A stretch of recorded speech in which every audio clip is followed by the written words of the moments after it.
السلام علیکم معزز سامعین، آج کے وظیفہ میں آپ کے ساتھ جو شیئر کرنے جا رہی ہوں یہ شوگر کا علاج ہے قرآنی طریقے سے۔ قرآن مکمل شفا ہی شفا ہے، اس کی ایک ایک آیت میں شفا ہی شفا ہے۔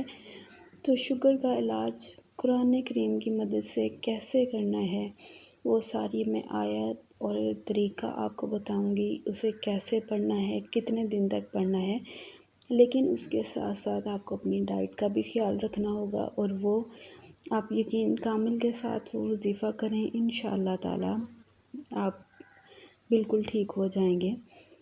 میرے چینل اسلامک وظیفہ اینڈ دعا کو سبسکرائب کر لیجئے، اور ویڈیو اچھی لگے کمنٹ کیجئے گا، لائک کیجئے گا، اور میرے چینل کو سبسکرائب کر لیجئے گا۔ وظیفہ شروع کرنے سے پہلے سب سے پہلے رسول اکرم صلی اللہ علیہ وآلہ وسلم پر ایک مرتبہ درود پاک پڑھ لیتے ہیں۔ اللہم صلی علی محمد وعلی آل محمد کما صلیت علی ابراہیم وعلی آل ابراہیم انک حمید مجید۔ اللہم بارک علی محمد وعلی آل محمد کما بارکت علی ابراہیم وعلی آل ابراہیم انک حمید مجید۔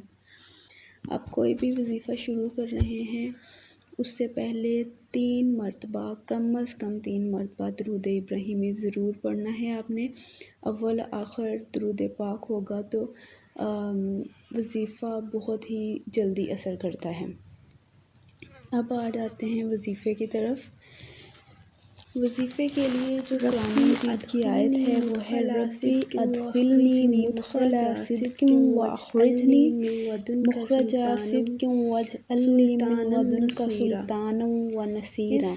دعا کو آپ نے 2.5 ماہ تک پھر سے پڑھ دیتی ہوں میں آپ کے لیے۔ صبح و شام 3 مرتبہ پانی پڑھ کر دم کر کے پی لینا ہے، انشاءاللہ شوگر کا مرض جاتا رہے گا۔ یہ وظیفہ کر رہا ہے اس کا 5 وقت کا پکا اور سچا نمازی ہونا بہت ضروری ہے۔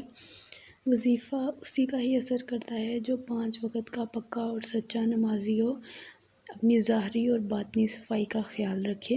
یہ کچھ شرائط ہوتی ہیں وظیفے کی، کسی بھی عمل کی۔ وظیفے کا مطلب ہوتا ہے کہ ریگولر کرنا، تو آپ نے ایک دن کا بھی ناغہ نہیں کرنا، ریگولرلی یہ ضرور آپ نے کرنا ہے۔ اللہ پاک حضرت محمد مصطفیٰ صلی اللہ علیہ وآلہ وسلم کے صدقے تمام بیماروں کو شفائے کاملہ عطا فرمائے۔ اور ویڈیو کو لائک ضرور کر دیجیے گا اور چینل کو سبسکرائب کر دیجیے گا۔ کسی قسم کی اجازت کی ضرورت نہیں۔